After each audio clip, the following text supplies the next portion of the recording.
निम्न में से कौन सा मत केवल जीवित जीवों का अभिलाक्षणिक गुण है? इसमें दोस्तों तीसरा ऑप्शन ठीक है।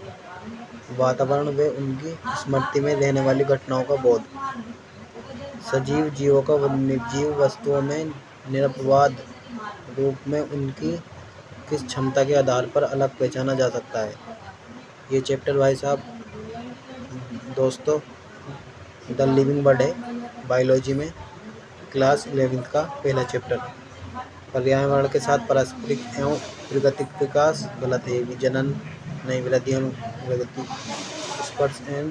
स्पर्श के लिए संवेदनशील। जैविक संगठना किस स्तर से प्रारंभ होती है? ये होती है उप सूक्ष्मदर्शी आणविक पदार्थ।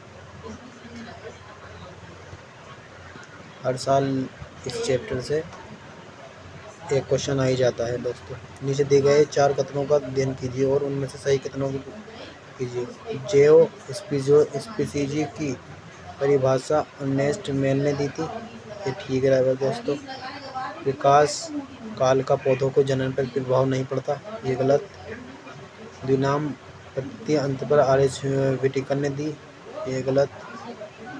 एककोषीय जीवों में जनन और वृद्धि समवर्तन होती है, सही है, इसका सही है ये। नामकरण कुछ सार्वभौमिक नियमों से संचालित है। निम्न में से कौन सा एक नामकरण के नियमों के विपरीत है? जैविक नाम लैटिन भाषा में होते हैं और छपाई में तिरछे होते हैं, ये गलत है, ये सही है। जैविक नाम को जब हाथ से लिखते हैं तो शब्द रेखांकित होते हैं, ठीक है। जैविक नाम को किसी भी भाषा में लिख सकते हैं, नहीं, गलत। लैटिन भाषा में, सिर्फ लैटिन भाषा में लिख सकते हैं केवल। जैविक नाम में पहला अक्षर वंश और दूसरा जाति, ये भी ठीक है। ICBN का पूरा नाम है Indian code of botanical nomenclature, गलत। Indian Congress of botanical no man's, गलत।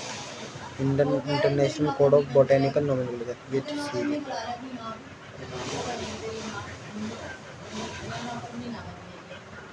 आगे बढ़ते हैं। लिनियस को किस लिए क्रेडिट मिला है? द्विनाम पद्धति लिनियस ने दी थी,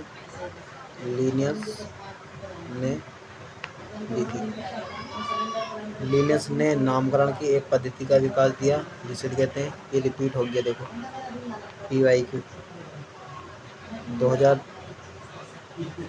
1993 में और 1991 में रिपीट हो गया क्वेश्चन। नई वर्गीकृत शब्द का उपयोग सबसे पहले किसने किया?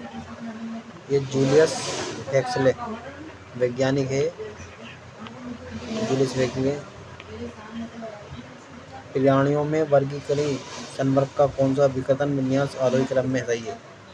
इसमें जो है हमारे पास ट्रिक है, एक ट्रिक जैसे जगत, वर्ग, संघ, कुल, गण और वंश जाति, ये ठीक है दोस्तों। इसका ट्रिक है, निम्न में से कौन म्यूसिडी कुल में आता है? मक्खी आती है। ये NCERT से डायरेक्ट क्वेश्चन है, NCERT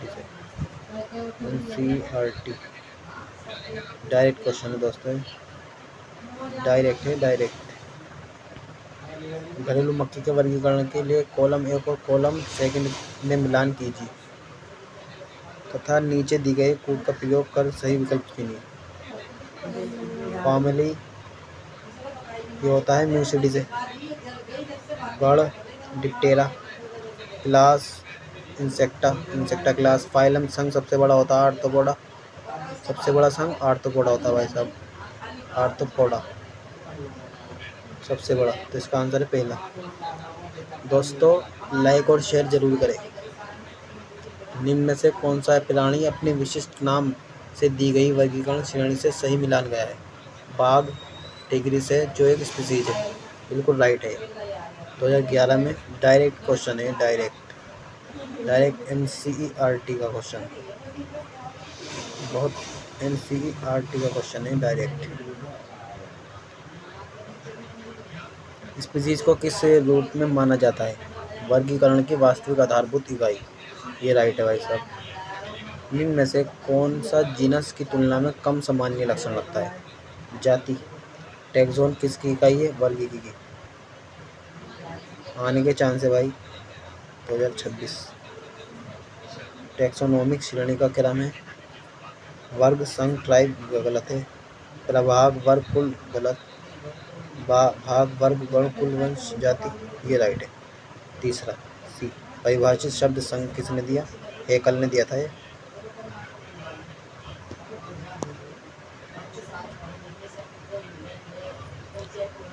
जाति की स्थिर अवधारणा को प्रस्तुत किया गया था, लीनियस ने दिया था ये।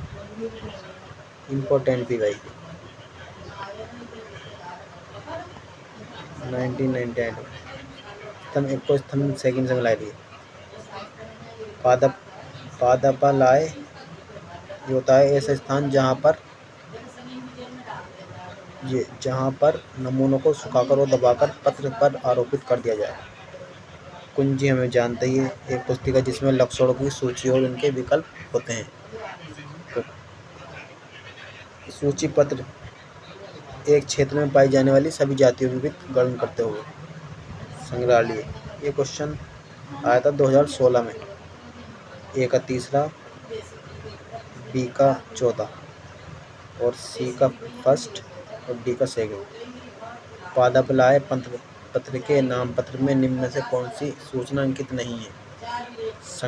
संग्रह की तारीख, गलत। संग्रह का नाम, गलत है, ये गलत है। पौधे की ऊंचाई, ये सही है।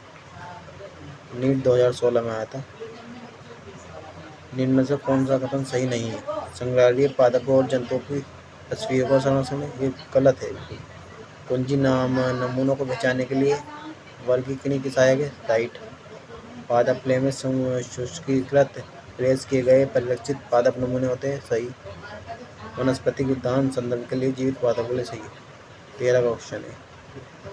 ठीक दोस्तों, वीडियो अच्छी लगी हो तो प्लीज़ लाइक करें और सब्सक्राइब करें।